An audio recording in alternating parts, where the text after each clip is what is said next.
করছিলাম মানসিক সুস্থতা সংরক্ষণের জন্য সুন্নাত কী নির্দেশ দিয়েছে।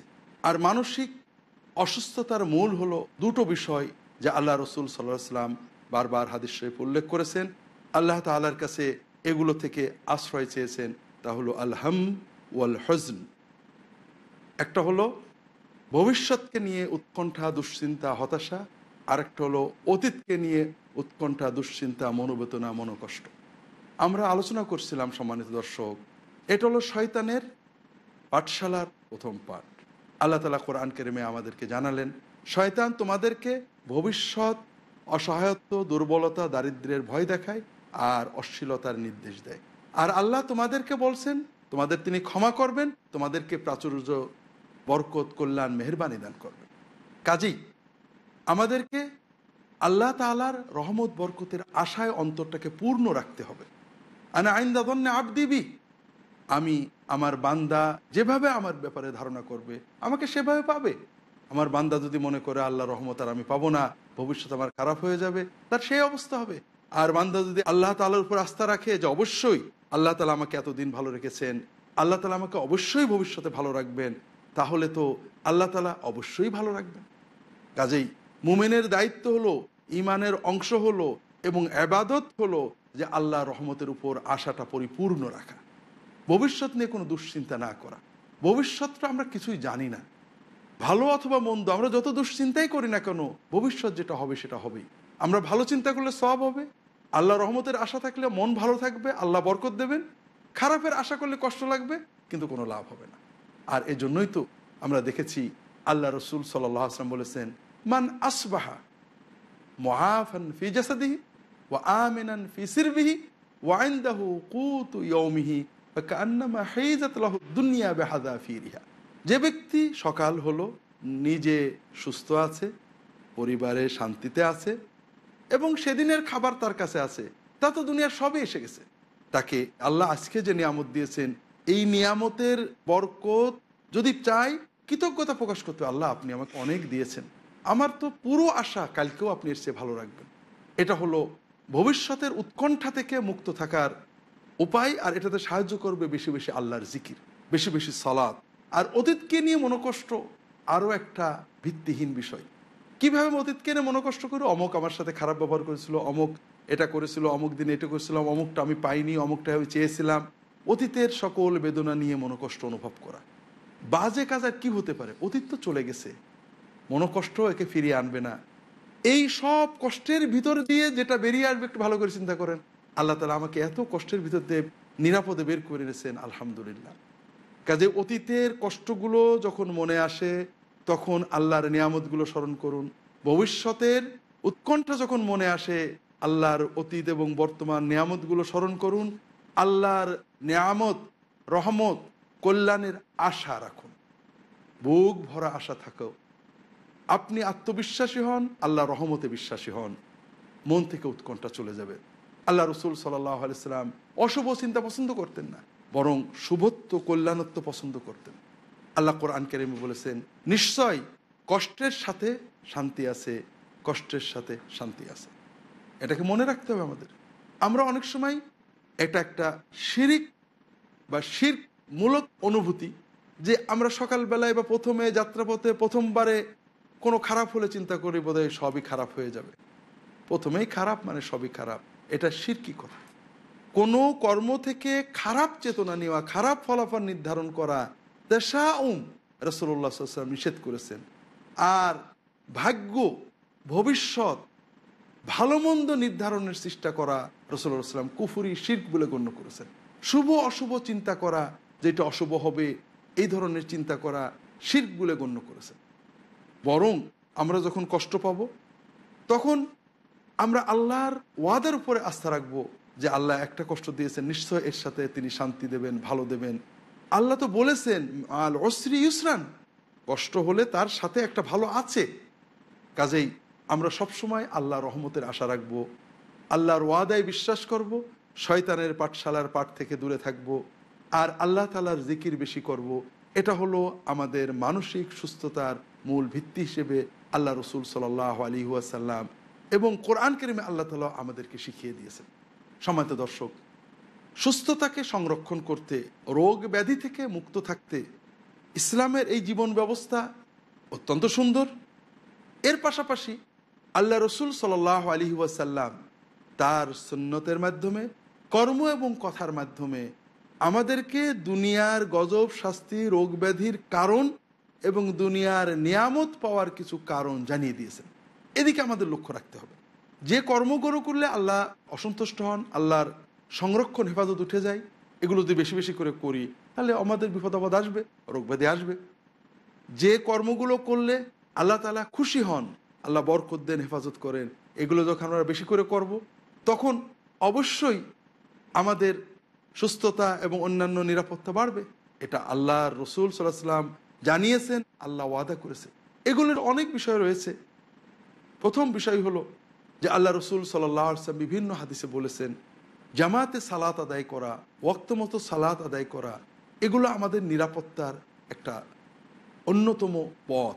মান সাল্লাল গাদাতা ফি জামাআতিন কানা ফি জিম্মাতিল্লাহ, যে ব্যক্তি ফজরের সালাত জামাতে আদায় করবে, ওই ব্যক্তি আল্লাহর জিম্মাদারিতে চলে যাবে। অন্য হাদিসে আল্লাহ রসুল সাল্লাল্লাহু আলাইহি ওয়াসাল্লাম বলছেন, লা তাতরুকান্না সালাতাম মাকতুবা ফাইন ফাআলতা ফাকাদ বারিআত মিনকা জিম্মাতুল্লাহি ওয়া জিম্মাতু রাসূলি। এক ওয়াক্ত ফরজ নামাজও ছেড়ে দিও না। যদি তুমি এক ওয়াক্ত ফরজ নামাজ ছেড়ে দাও তাহলে আল্লাহ এবং তার রাসূলের জিম্মাদারি থেকে তুমি বিমুক্ত হয়ে যাবে, বের হয়ে যাবে, দূর হয়ে যাবে।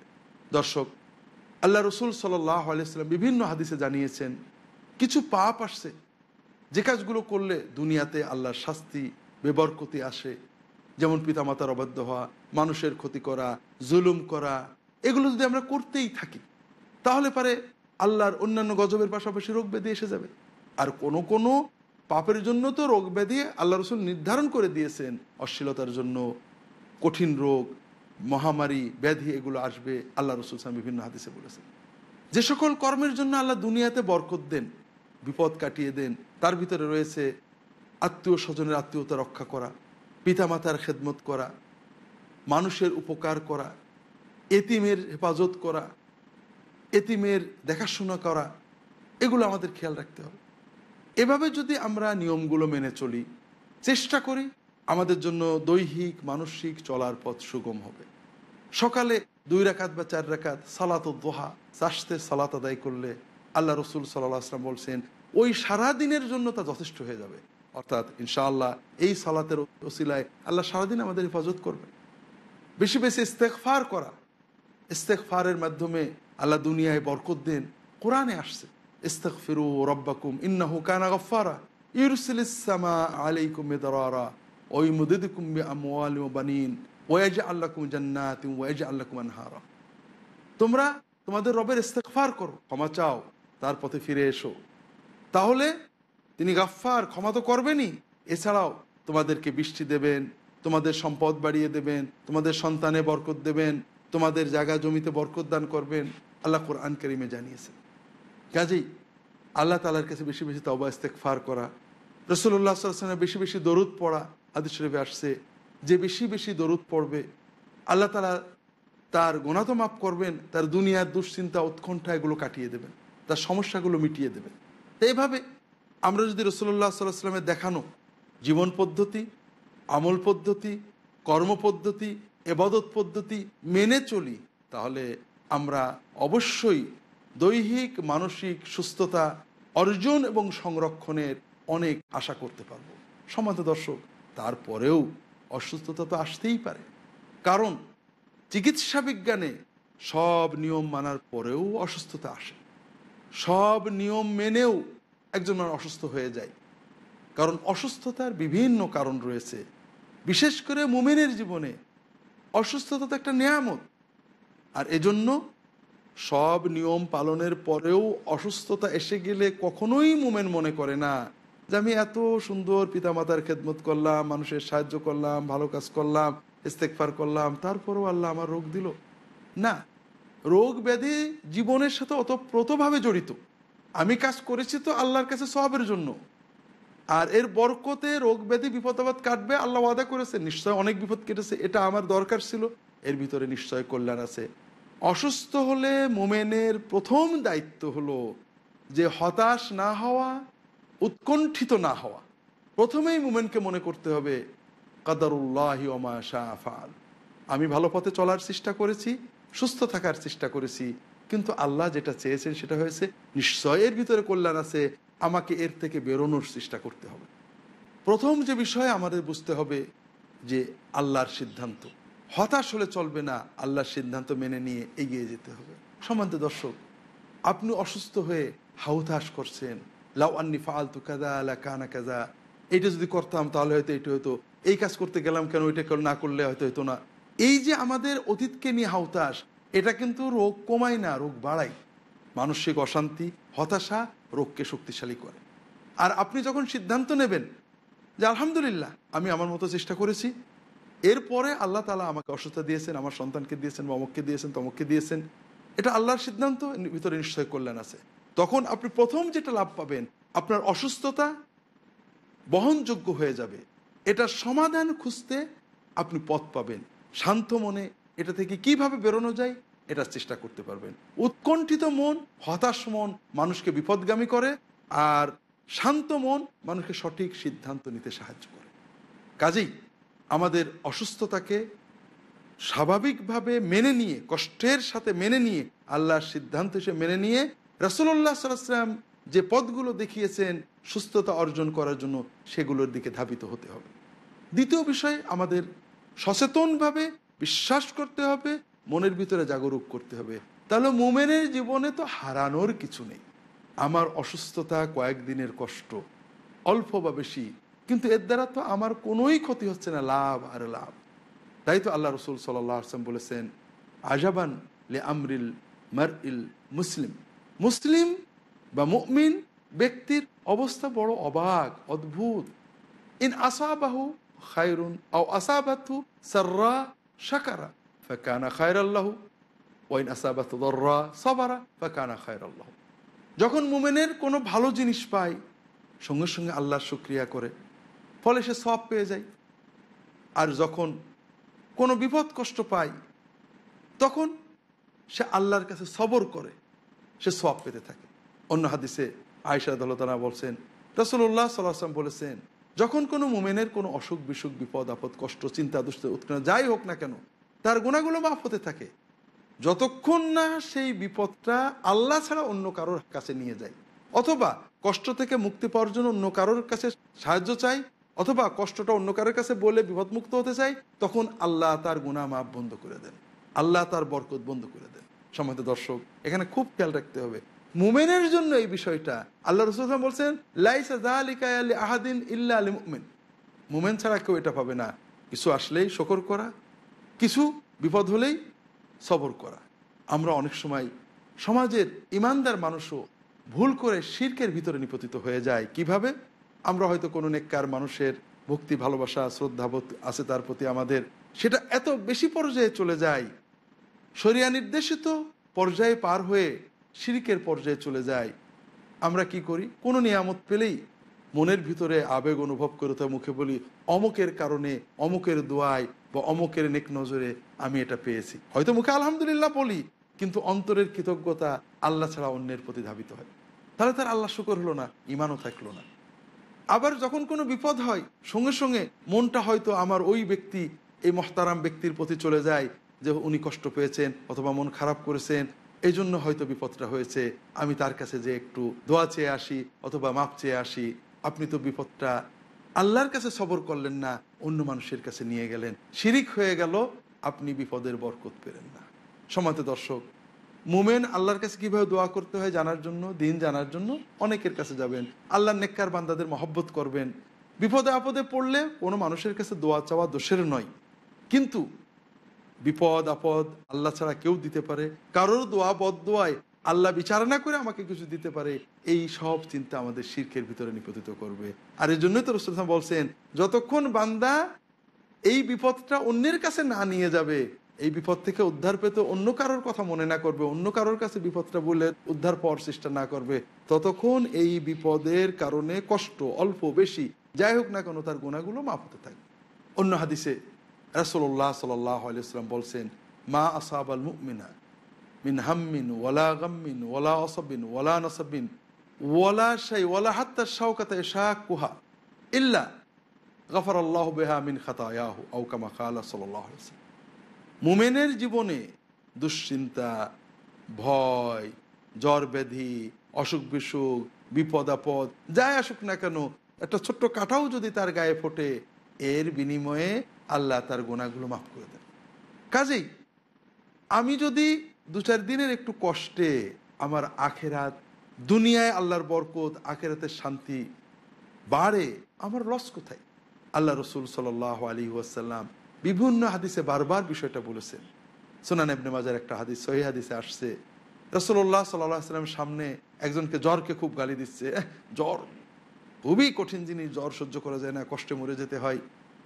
আল্লাহ রসুল সাল্লাল্লাহু আলাইহি ওয়াসাল্লাম বলছেন যে জ্বরকে গালি দিও না, জ্বর পাপকে পোড়ায়, যেমন পাপকে পরিষ্কার করে মানুষকে পবিত্র করে, যেমন আগুনের ভিতরে কর্মকার লোহা দিলে লোহার ময়লা সাফে লোহাটা পরিষ্কার হয়ে যায়, ঠিক তেমনি কর্মকারের হাপড় যেমন লোহাকে পরিষ্কার করে ফেলে, জ্বর মোমেনকে পাপ থেকে পরিষ্কার করে ফেলে।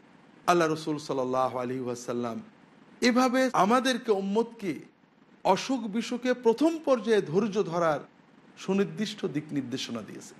প্রথমত আল্লাহর সিদ্ধান্ত সে মেনে নিতে হবে। দ্বিতীয়ত এর মাধ্যমে আমার কল্যাণ আছে। একটু কষ্ট লাগছে, ঔষধ খেতে তিতে লাগে, কিন্তু আমরা খাই কারণ এর মাধ্যমে সুস্থতা হবে।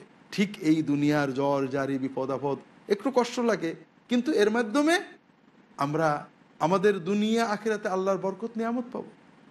একটা মানুষ অসুখ হয়েছে, তিক্ত বা খুব কষ্টদায়ক ঔষধ প্রতিদিনই কিছু খান, কারণ তিনি জানেন এই খাওয়ার মাধ্যমে একটা ফল তিনি পাবেন, এজন্য তিনি কষ্টটা সহ্য করেন। মুমিনের ঈমান যদি গভীর হয়, তখন তার কাছে এই দুনিয়ার জাগতিক বিপদ আপদ কষ্ট রোগ ব্যাধিগুলো ঠিক তেমনই আনন্দদায়ক হয়ে যায় যে এর মাধ্যমে আল্লাহ আমার গুনাহ মাফ করাবেন, মর্যাদা বাড়িয়ে দেবেন। সম্মানিত দর্শক, এই চেতনা সাহাবীদের ভিতরে কেমন গভীর ছিল, একটা হাদিস থেকে আমরা তা বুঝতে পারবো। আল্লাহ রসুল সাল্লাল্লাহু আলাইহি সাল্লামের সাহাবী আব্দুল্লাহ ইবনে আব্বাস তার ছাত্র আতা ইবনে আবি রাবাহকে বলছেন, তুমি কি একজন জান্নাতি মেয়ে দেখতে চাও? ওই দেখো কাবা ঘরের পাশে দাঁড়িয়ে আছে ওই মেয়েটা জান্নাতি মেয়ে। কি করে জানলাম? মেয়েটা রাসূলুল্লাহ সাল্লাল্লাহু আলাইহি ওয়াসাল্লামের কাছে এসে বলল যে, ইয়া রাসূলুল্লাহ ইন্নী উসরাউ, ইয়া রাসূলুল্লাহ আমি অজ্ঞান হয়ে যাই, অর্থাৎ মৃগী রোগ বা ফিট হয়ে পড়ে যাওয়ার রোগ আমার আছে, আমার জন্য দোয়া করেন যেন আমার এই রোগ না থাকে, সুস্থ হয়ে যায়। আল্লাহ রসুল সাল্লাল্লাহু আলাইহি ওয়াসাল্লাম বললেন, তুমি যদি চাও আমি দোয়া করবো, তোমার আর হবে না, আর যদি তুমি একটু সবর করো আল্লাহ তোমাকে জান্নাত দেবেন। ওই মহিলা জীবনকে খুব ভালো করে বুঝেছেন। জীবনে কতবার ফিট হব? প্রতি সপ্তাহে একবার, প্রতি মাসে কয়েকবার, জীবনে কয়বার, কয় ঘন্টা? জীবনে 10 ঘন্টা, 20 ঘন্টা, 30 ঘন্টা, 50 বছর 100 বছরের জীবনে 20 ঘন্টা 30 ঘন্টা একটু ফিট হয়ে অচেতন থাকবো। এর মাধ্যমে আমি আমার গুনাহগুলো মাফ হবে, আমি জান্নাতে নিশ্চয়তা পাবো, আমার অনন্ত জীবন সুন্দর হবে, অসুবিধা, আমার তো কোনো খুব বেশি লস হচ্ছে না। মেয়েটা বললেন, ইয়া রাসূলুল্লাহ তাহলে আর রোগ মুক্ত হওয়ার জন্য দোয়া করবেন না আপনি, আমার রোগ থাক, তবে আপনি দোয়া করেন যখন আমি ফিট হব তখন আমার কাপড়টা যেন খুলে না যায়, সরে না যায়। রাসূলুল্লাহ সাল্লাল্লাহু আলাইহি ওয়াসাল্লাম দোয়া করলেন, ওই মহিলা পরে ফিট হয়েছে কিন্তু তার কাপড় আর সরেনি। সম্মানিত দর্শক, এভাবেই আমরা অসুস্থতার ক্ষেত্রে সবর এবং সওয়াবের আশার মাধ্যমে মনটাকে স্থির করব, সুস্থ শান্ত মনে চিকিৎসার চেষ্টা করব, যেটা আল্লাহ রসুল সাল্লাল্লাহু আলাইহি ওয়াসাল্লাম নির্দেশ। অসুখ বিসুখে আল্লাহ রসুল সাল্লাল্লাহু আলাইহি ওয়াসাল্লাম চিকিৎসা করতে নির্দেশ দিয়েছেন। ইয়া আইয়ুহান নাস তাদাউ ফাইন্নাহু লাম ইয়াদআল্লাহু দাআন ইল্লা ওয়াদাআ লাহু দাওয়াআন ইল্লা দাআন ওয়াহিদান ওয়া হুয়াল হারাম। রাসূলুল্লাহ সাল্লাল্লাহু আলাইহি ওয়াসাল্লাম বলতেন, হে মানুষেরা তোমরা চিকিৎসা করো, এটা আদেশ, আমর। কাজেই রোগ ব্যাধিতে চিকিৎসা করার রাসূলের নির্দেশ। তিনি কারণ সে উল্লেখ করেছেন, আল্লাহ যত রোগ ব্যাধি দিয়েছেন প্রত্যেকটা রোগের ঔষধ আল্লাহ তাআলা দিয়ে দিয়েছেন, শুধু একটা রোগের কোনো ঔষধ নেই, সেটা হলো বার্ধক্যজনিত যে দুর্বলতা, আমরা ক্রমান্বয়ে বৃদ্ধ হয়ে পড়ি, এর কোনো ঔষধ নেই। আল্লাহ রসুল সাল্লাল্লাহু আলাইহি ওয়াসাল্লাম অন্য হাদিসে বলছেন, মা মিন দাইন ইল্লা ওয়ালাহু দাওয়া, যত রোগ আছে প্রত্যেকের ওষুধ আছে। মান আসাবাত দাওয়া শুফিয়া বিইذনিল্লাহ, যে ব্যক্তি আল্লাহর নির্ধারিত প্রকৃত ঔষধ পর্যন্ত পৌঁছাতে পারে, আল্লাহর অনুমতিতে সে সুস্থতা অর্জন করতে পারে। কাজেই আল্লাহ রসুল সাল্লাল্লাহু আলাইহি ওয়াসাল্লাম রোগ ব্যাধিতে যে নির্দেশ দিয়েছেন সেটা হলো চিকিৎসা। এমনকি ঝাড় ফুঁক ইত্যাদি আল্লাহ রসুল সাল্লাম রোগ ব্যাধিতে এরকম নির্দেশনা দেননি, তবে অনুমোদন আছে। আমরা যেটা দেখতে পাচ্ছি, আল্লাহ রসুল সাল্লাল্লাহু আলাইহি ওয়াসাল্লাম তিনি চিকিৎসা করতে নির্দেশ দিয়েছেন, সাহাবীরা চিকিৎসা করতেন, রাসূলুল্লাহ নিজেও চিকিৎসা করেছেন। চিকিৎসা করা তার নির্দেশ, তার আচরিত সুন্নত। আমরা রোগ ব্যাধি হলেই মনে করি ঝাড়ফুঁক ভালো, দোয়া ভালো, কিন্তু দোয়ার পদ্ধতি আছে। আর আল্লাহ রসুল সাল্লাল্লাহু আলাইহি ওয়াসাল্লাম বা তার সাহাবায়ে কেরাম কেউ এই ঝাড়ফুঁক ইত্যাদিকে পেশা হিসেবে গ্রহণ করেননি। আমাদের প্রথম দায়িত্ব হলো অসুখ বিসুখে অসুস্থতায় চিকিৎসার জন্য চেষ্টা করা। চিকিৎসার জন্য সর্বোচ্চ সুন্দর চিকিৎসা কিভাবে চিকিৎসা হবে, এটা মানুষ গবেষণার মাধ্যমে ক্রমান্বয়ে আবিষ্কার করবে। যেহেতু আল্লাহ তাআলা সব ব্যাধিরই চিকিৎসা দিয়েছেন বলে রাসূলুল্লাহ সাল্লাল্লাহু আলাইহি ওয়াসাল্লাম জানিয়েছেন, কাজেই আমরা সেই বৈজ্ঞানিক গবেষণার মাধ্যমে চিকিৎসা আবিষ্কারের চেষ্টা করব।